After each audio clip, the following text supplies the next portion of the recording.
Guys, welcome back to Crypto Insights Journal. My name is Jason. Like I say on numerous occasions, this channel is for beginners, and in the spirit of that, in this episode, we're going back to the beginning of crypto and discuss what is Bitcoin. This video is the first in a series I'll be doing covering Bitcoin and the Bitcoin ecosystem, including DeFi projects being built on Bitcoin. We're not going to go too technical, but stay tuned and subscribe to the channel as we go further into the Bitcoin protocol and the blockchain technology that underpins it. I hope you'll enjoy this video and share it with your friends and family. Thanks.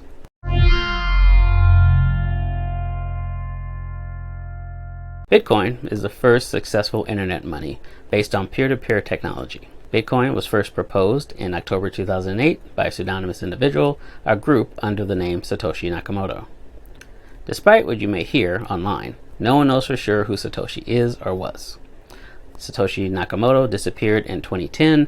Considering how quiet Satoshi has been since walking away from the Bitcoin project in December 2010, assuming they are deceased would not be out of the question. Bitcoin's code is open source and available publicly. In January 2009, the Bitcoin software was released, followed by the first ever block mined on the Bitcoin network, known as the Genesis block. On January 3rd, 2009, the first Bitcoin transaction between Satoshi Nakamoto and computer scientist Hal Finney took place, proving the system worked and value could be sent from one person to another digitally without a third party. Bitcoin is both a currency and a payment system. Uppercase Bitcoin is a payment system, lowercase Bitcoin is a currency. There will only ever be 21 million Bitcoin, thus making it a deflationary currency. The first known purchase using Bitcoin was for pizza in May 2010. 2 pizzas from Papa John's were exchanged for 10,000 Bitcoin. May 22nd is known now as Bitcoin Pizza Day. Fast forward over a decade and Bitcoin has become a global phenomenon. Bitcoin can be bought, sold, and traded on countless exchanges.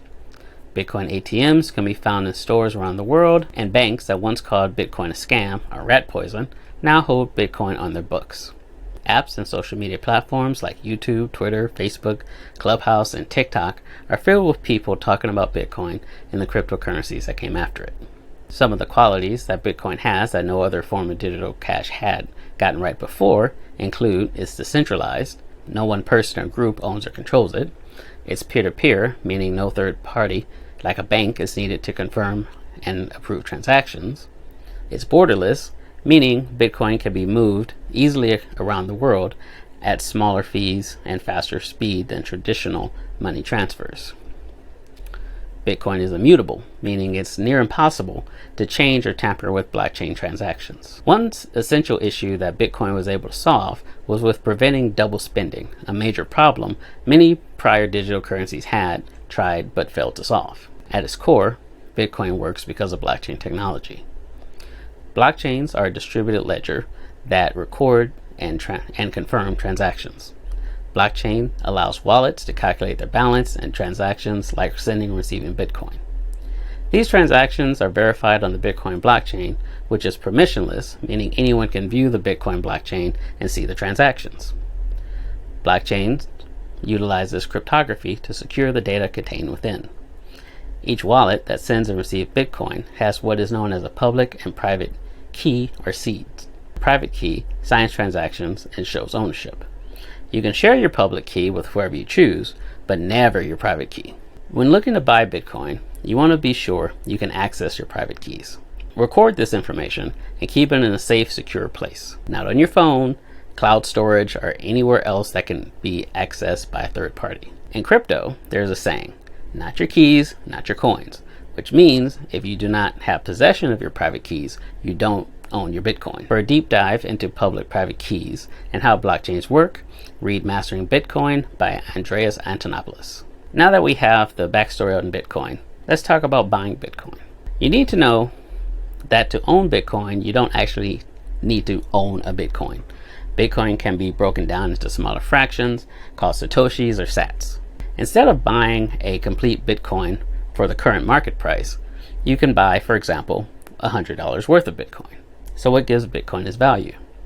This is one of the most hotly debated questions in the financial world. Unlike national currencies, Bitcoin holds a finite supply. There will only ever be 21 million Bitcoin. The scarcity of Bitcoin, as well as the security of the Bitcoin blockchain, the work and expense put into mining are some of the reasons where Bitcoin derives its value. Most importantly, people being willing to own, trade, buy, sell, send, receive Bitcoin gives it value. You and I give Bitcoin value. I'll put links to articles and books in the description below that can explain this concept in more detail. To purchase Bitcoin, you can use an app like Edge Wallet, Exodus Wallet, Crypto.com, Cash App, Coinbits, or Voyager. Some may say to use PayPal or Robinhood, but these apps currently do not allow you to transfer your Bitcoin off the app. While you may be able to buy, trade, and sell Bitcoin, unless you control your private keys, you do not own the Bitcoin. Another option is to use an exchange like the new smartfi.com portal. There are companies that will even pay contractors and employees in Bitcoin. When seeking a job opportunity, ask if they pay in Bitcoin. Exchanges and apps may require some form of Know Your Customer KYC verification. You'll have to look at the terms of service and the information they ask for to determine which is suitable for you if you decide to go this route. So why use Bitcoin? Why not just use a credit card? Bitcoin allows you to send and receive money without using a third party. No one can stop you from sending or accepting Bitcoin. Bitcoin payments are cheaper than fiat options, and sending across borders is considerably cheaper using Bitcoin than, say, using Western Union. Bitcoin's price can be volatile, so only invest what you're willing to lose. The volatility of Bitcoin can be scary, but it also makes Bitcoin an attractive investment option for people looking to diversify their portfolio. Bitcoin, from the very beginning, was meant to be an electronic peer-to-peer cash system, but how you choose to use it is up to you. I'll put some Bitcoin-related articles in the description so you can learn more, and links to the apps and exchanges I talked about. These are affiliate links, and they help support the channel. Thank you so much for watching this video. If you enjoyed it, please give it a like, subscribe to the channel, and share it with your family and friends. Until next time, this is Crypto Insights Journal. Thanks for watching.